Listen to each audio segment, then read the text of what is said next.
भाइयों,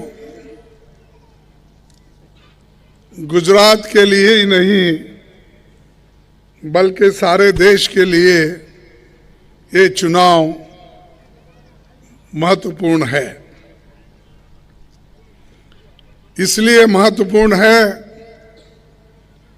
कि आज बीजेपी सरकार यहां पर 27 साल से हुकूमत कर रही है और 27 साल में जनता की समस्या अगर हल नहीं कर सकती तो जनता को यह अधिकार बाबा साहब अंबेडकर ने अपने संविधान में दिया है, इनको 5 साल के बाद निकाल फेंकने का। तो आपको यह अधिकार है कि अच्छी सरकार को चुनने का। और हमेशा डबल इंजन सरकार की बात करते हैं यहाँ, वो भी प्रधानमंत्री जी। अरे ठीक है भाई, आपका डबल इंजन बहुत दिन से चल रहा है यहाँ, 8 साल तो आप डबल इंजन में हैं, उससे पहले भी आप सरकार में थे। अगर डबल इंजन लगाने के बाद भी अगर एक गाड़ी नहीं चलती है तो उस गाड़ी को निकाल के दूसरे नए इंजन लगाने वाले गाड़ी को लाना चाहिए। और बीच में और भी लोग आए हैं, कहीं और दिल्ली से उधर इधर से भी लोग आकर बीच में टांग मार रहे हैं। लेकिन आपको सोचना है कि जो पार्टी, कांग्रेस पार्टी इस देश को बनाई, महात्मा गांधी जी ने आजादी दिलाई, वल्लभ भाई पटेल ने देश का एकता बनाने का पूरा काम किया, नेहरू जी ने लोकतंत्र की बुनियाद डाली और उसको चलाया, और उसीलिए पूरा देश आजाद होने के बाद लोकतंत्र के अनुसार चल रहा है। उसीलिए यहां पर बहुत से जो काम हुए पहले कांग्रेस के पीरियड में, वो मजबूती के साथ हो गए। ऐसा नहीं हुआ कि आज पुल रिपेयर करे कल गिर गया, ऐसा कोई हमारा काम नहीं है। हमारा काम मजबूत है, देश को मजबूती से हम रखे हैं। फिर भी हमको पूछते हैं, खासकर मोदी जी और शाह, 70 साल में कांग्रेस ने क्या किया? अरे भाई, 70 साल में अगर हम कुछ नहीं करते तो आप लोकतंत्र नहीं पाते थे। और आपके जैसा आदमी जो आप हमेशा क्लेम करते हैं, मैं गरीब हूं, मैं वो, हम भी गरीब है, हम तो गरीब से गरीब है, हम तो अछूतों में आते हैं। कम से कम तुम्हारी चाय तो कोई पीता है, मेरी चाय भी नहीं पीता कोई। और फिर बार आप बोलते हैं कि मैं गरीब हूं, मेरे को किसने गालियां दिया, मेरी किसी ने कुछ कहा, मेरे को कुछ, तेरी हैसियत क्या है कहा। अरे ऐसे बात कह के अगर आप सिंपैथी जमाने की कोशिश करें तो लोग अब होशियार हो गए, उतने बेवकूफ नहीं है। एक बात चलती है, एक बार अगर झूठ बोलेंगे लोग सुन लेंगे, 2 बार भी बोलेंगे तो भी सुन लेंगे। कितने बार झूठ बोलेंगे? झूठ पर झूठ, ये झूठों के सरदार है। और ऊपर से बोलते हैं ये लोग देश को लूटे कांग्रेस वाले। अरे आप तो लूट रहे हैं, गरीबों के जमीन लूट रहे हैं, आदिवासियों को जमीन नहीं दे रहे हैं, जमीन, पानी जंगल, उसको खत्म करने वाले कौन हैं? आप अमीर लोग, और आप जिनके साथ हो, अमीरों के साथ, वो लोग हमको लूट रहे हैं। पहले उनको बोलिए। और इस देश में चंद लोग, 134 लोगों के पास इस साल 30 लाख की आमदनी बढ़ी है। 134 लाख। अब आप 84% लोगों का देखिए, कहां है वो लोग? उनकी कोई आमदनी नहीं है, 27, 30, 40 ऐसा कुछ, और कुछ ना कुछ बोलते हैं। सरदार पटेल को ये लोगों ने दूर रखा। अरे सरदार पटेल, जवाहरलाल नेहरू जी, महात्मा गांधी जी ने मिलकर इस देश को आजादी दिलाई और हिफाजत से रखा। और बार बार भाई, कभी मैं पूछता हूं, जिस पंडित जवाहरलाल नेहरू जी का तो छोड़िए, क्योंकि वो हमेशा उनके खिलाफ बोलते हैं, कभी आरएसएस के ऑफिस में, बीजेपी के ऑफिस में वल्लभ भाई पटेल की फोटो कभी लगाए?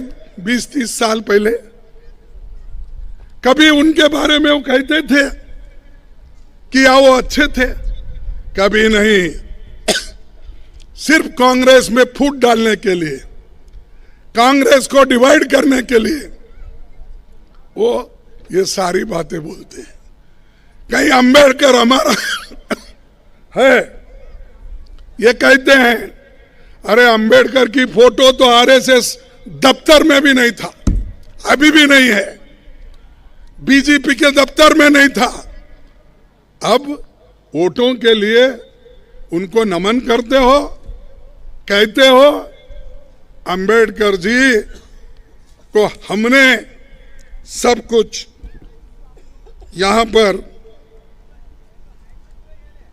क्या है, हाँ, अंबेडकर जी को ये कभी नहीं चाहे, उल्टा हमेशा उनका खिलाफ काम करने वाले वो हमको आज बोल रहे हैं कि बाबा साहब अंबेडकर के बारे में, वल्लभ भाई पटेल के बारे में, महात्मा गांधी जी के बारे में। अरे महात्मा गांधी जी को गोली से कौन मारा? उनकी जान किसने ली? बताओ, किसने लिया? गोडसे ने लिया। गोडसे कौन थे? इनके सभी नजदीक के लोग थे। आरएसएस और पहले जो जनसंघ कहा जाता था या हिंदू महासभा कहा जाता था, उन्हीं के लोगों ने तो गोली से मार दिया महात्मा गांधी जी को। अब महात्मा गांधी जी के बारे में बहुत प्यार आपको आ रहा है, गांधी जी का इंसल्ट, गुजरात का। अरे गुजरात बनाने वाले भी महात्मा गांधी, गुजरात बनाने वाले भी नेहरू जी, गुजरात को बनाने वाले भी वल्लभ भाई पटेल। और मैं एक बात पूछता हूं, अगर कोई कहीं किसी सभा में आप लोगों को मोदी और शाह साहब मिले तो पूछो, क्या साहब इस गुजरात को मोरारजी देसाई ने कुछ नहीं किया? मेहता जी ने कुछ नहीं किया? और जितने लीडर गुजरात के हुए 10-20 अगर मैं गिनते जाऊं तो उन्होंने कुछ नहीं किया। इन्होंने 8 साल में सब कुछ किया या 27 साल में ही पूरा किया? अरे आप 27 साल हुकूमत करने के बावजूद भी लोग भूखे मर रहे हैं। छोटे छोटे बच्चों का हिंदुस्तान में अगर दूसरे बच्चों से कंपेयर करेंगे, सबसे कम पौष्टिक आहार कहां मिलता है? तो गुजरात में कमजोर बच्चे पैदा होते हैं। इसके ऊपर ध्यान है, क्योंकि उन्होंने अदानी और अंबानी को मोटा बनाने में लगाया है, बच्चों की क्या ख्याल करेंगे? तो ये जो है, ये लोग हमको सिखाते हैं, मैं आंकड़ों के साथ उनको कह सकता हूं, लेकिन समय का अभाव है। मैं इंडेक्स दे सकता हूं कि सारे हिंदुस्तान में किस किस राज्यों में बच्चों का पौष्टिक आहार कहाँ है, उसकी हाइट कितनी है और सेक्स रेशियो कितना है, बता सकता हूं। लेकिन मुझे उतने डिटेल में जाना नहीं है। आपसे मैं एक ही विनती करूंगा, क्योंकि आप ये बहुत पिछड़ा हुआ भाग है, आदिवासी लोग ज्यादा रहते हैं, गरीब लोग ज्यादा रहते हैं, और खास करके हमारे युवाओं को नौकरी नहीं। मैं पूछता हूं, 27 साल हुकूमत करने के बाद 8 साल केंद्र में मोदी जी प्रधानमंत्री रहने के बावजूद यहां के युवा उनको क्यों नौकरी नहीं मिल रही, ये सवाल मैं पूछता हूं। सरकार में 5 लाख वैकेंसीज हैं। जब सरकार में 5 लाख वैकेंसीज है तो आप भर्ती क्यों नहीं करते? अब बोल रहे हैं इलेक्शन आया, हम इतनी नौकरियां देंगे, और उसमें मोदी साहब तो खुद सर्टिफिकेट बांट रहे बच्चों को अपॉइंटमेंट के। अरे वो काम तो क्लर्क करता है हर डिपार्टमेंट का। हर डिपार्टमेंट में जो अपॉइंटमेंट ऑर्डर क्लर्क इश्यू करता है, वो काम आप कर रहे हो। देश में 30 लाख वैकेंसीज है, रेलवे हो, पोस्ट ऑफिस हो, टीचर्स के हो और पैरामिलिट्री के हो। ये सभी अगर आप हिसाब लेंगे, मैं ये हिसाब कहां से लिया? उन्हीं के पास से लिया हूं। स्टार्ड और अनस्टार्ड प्रश्न डाल के जो उत्तर आए हैं उसका पूरा टोटल करके मैं बता रहा हूं, 30 लाख वैकेंसीज देश में है। लेकिन आज 45% हमारे युवा जो 18 से 35 साल के अंदर है, उनको नौकरी नहीं है। और इन्फ्लेशन तो बढ़ रहा है। गरीबों की बात करने वाले इन्होंने जीएसटी लगाया, कहीं पे लगाया?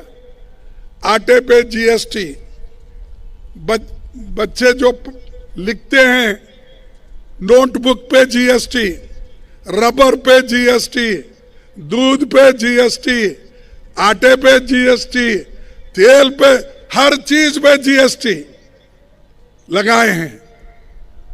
और गुजरात बहुत आगे गया बोलने वाले, मैं उनको पूछता हूं, यहां पर पहले 2 लाख रुपए कुछ डेट था इसका, कर्जा, अब तो नजदीक 4.5 लाख है, नहीं 4.5 लाख करोड़। इतना बोझ तुम्हारे ऊपर है। ये वो देने वाले नहीं है, शाह देने वाले नहीं है, मोदी अपने जेब से देने वाला नहीं है, अदानी अंबानी देने वाला नहीं है। ये आपके जेब से ही निकालेंगे, आपको ही वो कर्जा भरना होगा। और ऐसे लोगों को फिर आजमाते हो, जिनको आजमाए हैं आप, जिनको देखे हैं, फिर उनको आजमाने की जरूरत नहीं। एक बार चांस दो कांग्रेस को।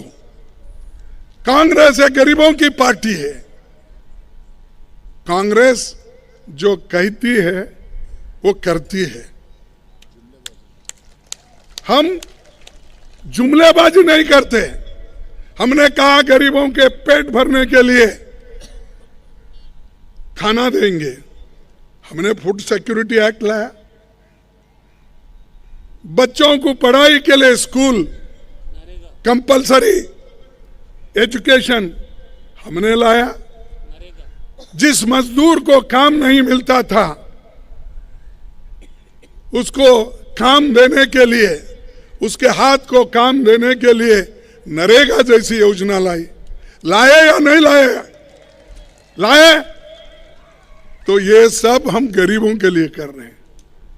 और हमारे नरेगा योजना का मजाक उड़ाए, मोदी जी और शाह जी मिलके मजाक उड़ाए। अरे ये तो एक नरेगा स्कीम, हाँ नरेगा स्कीम, ये जो योजना है ये बेकार योजना बोले, और वही नरेगा कोविड में काम आया। वही नरेगा के वजह से लोग, लाखों लोग अपना जीवन बचा लिए।